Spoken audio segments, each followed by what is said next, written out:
ಹೊಸ ಡೈರೆಕ್ಟ್ರು ಬೇರೆ ಭಾಷೆಯವರು ಸಡನ್ನಾಗಿ ಎಲ್ಲೋ ಒಂದು ಥಿಂಕ್ ಬಂದಿಲ್ವ ಸರ್, ಹೊಸೊಬ್ಬರು ಬೇರೆ ಲ್ಯಾಂಗ್ವೇಜ್ ಡೈರೆಕ್ಟ್ರು ಹೇಗಪ್ಪ ನನ್ನ ಸಿನಿಮಾ ಅಂತ? ನಾನು ಪ್ರಿಯಾ ಅವ್ರನ್ನ ಭೇಟಿ ಮಾಡಿದಾಗಲೂ ಹೊಸಬ್ರೆ ಅವರು, ಮದುವೆ ಆಗೋಯ್ತು, ಇದು ಒಂದು ಸಿನಿಮಾ ಮಾಡಿದ್ದೀನಿ ಅಷ್ಟೇ ನಾನು. ಅದೇ ಹೊಸಬ್ರಾದಾಗ ಸ್ವಲ್ಪ ಏನೋ ಅಟ್ರಾಕ್ಷನ್ ಇರುತ್ತೆ, ಒಂದ್ ಸ್ವಲ್ಪ ಏನೋ ಹಾಗೆ ನಿರ್ದೇಶಕರು ಅಷ್ಟೇ ಏನೋ ಒಂದು ಅಟ್ರಾಕ್ಷನ್ ಇರುತ್ತೆ, ಅವ್ರು ಹೇಳೋ ರೀತಿ ಕೇಳೋ ರೀತಿ ಇರುತ್ತೆ, ತಗೊಂಡೋಗಿ ಮಾಡಬೇಕು ಅಂತ ಅನ್ಸುತ್ತೆ. ಸೊ ಐ ಥಿಂಕ್ ನಾನು ಹೊಸಬ ಒಂದು ಟೈಮಲ್ಲಿ ಹಾಗೆ ಹೇಳೋಕ್ಕಾಗಲ್ಲ, ಬಟ್ ಐ ಥಿಂಕ್ ಕಾಂಟೆಂಟ್ ಎಲ್ಲಿಂದ ಬರುತ್ತೆ, ಅವರಲ್ಲಿ ಏನೊಂದು ವಿಷಯ ಇರುತ್ತೆ ಅದ್ರ ಮೇಲೆ ಡಿಪೆಂಡ್ ಆಗುತ್ತೆ. ಸೊ ಐ ಥಿಂಕ್ ಅವ್ರು ನನಗೆ ಎಲ್ಲದಕ್ಕಿಂತ ಹೆಚ್ಚಿಸಿ ಅವ್ರು ಏನು ನಿಜವಾಗಿ ಹೇಳ್ಬೇಕಂದ್ರೆ ಸಿನಿಮಾ ಮಾಡ್ಬೇಕಾದ್ರೆ ಅವ್ರ ತಾಕತ್ ನನಗೆ ನೀವು ಹೇಳಿದಾಗೆ ನನಗೆ ಗೊತ್ತಿಲ್ಲ, ಮಾಡಬಲ್ಲರು, ಬಟ್ ಅವ್ರ ಕತೆ ಹೇಳೋ ರೀತಿ ಇರುತ್ತೆ.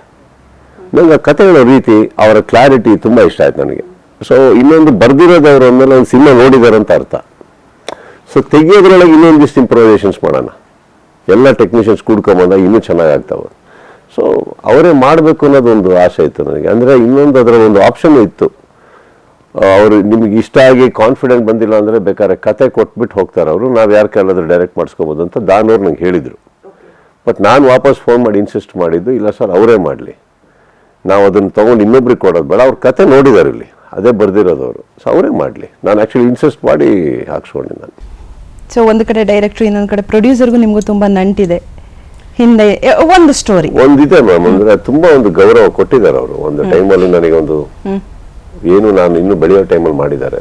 ಹಾಗಿರ್ಬೇಕಾದ್ರೆ ಐ ಥಿಂಕ್ ಇಟ್ ಇಸ್ ಅದು ನೆನಪಿದೆ ನನಗೆ. And that is called small gestures and gratitude ಅಲ್ಲ. ಹೌದು. ಸೊ ಏನು ಆ ಟೈಮಲ್ಲಿ ನನಗೇನು ಹಣಕಾಸಿಂದ ಹೆಲ್ಪ್ ಆಗಲಿ ಇನ್ನೊಂದು ಮಾಡಿದ್ದಲ್ಲ. ಅವರು ಅವ್ರ ಆಫೀಸಿಗೆ ಹೋದಾಗ ಅವ್ರು ಕೊಟ್ಟಿರುವಂಥ ಒಂದು ಗೌರವ ಮರ್ಯಾದೆ ನನಗಿತ್ತು ತಲೆಯಲ್ಲಿ. ಸೊ ಅದು ಅವ್ರು ನಮ್ಮನೆ ಬಾಲಿಗೆ ಬಂದಾಗ we should also treat them the same. First time ಕನ್ನಡಕ್ಕೆ ಬರ್ತಾ ಇದ್ದಾರೆ, ತುಂಬ ದೊಡ್ಡ ದೊಡ್ಡ ಕಲಾವಿದರೊಟ್ಟಿಗೆ ನಿರ್ಮಾಣ ಮಾಡಿದಂಥ ಒಬ್ಬ ನಿರ್ಮಾಪಕ ನಮ್ಮ ಮನೆ ಹತ್ರ ಬಂದು ನಮಗೊಂದು ಸಿನಿಮಾ ಮಾಡಬೇಕು ಅಂತ ಪ್ರೀತಿಯಿಂದ ಬಂದಾಗ ನನ್ನ ಕೈಯಲ್ಲಿ ಏನು ಬೆಸ್ಟ್ ಆಗುತ್ತೋ ನಾನು ಮಾಡಿದ್ದೀನಿ.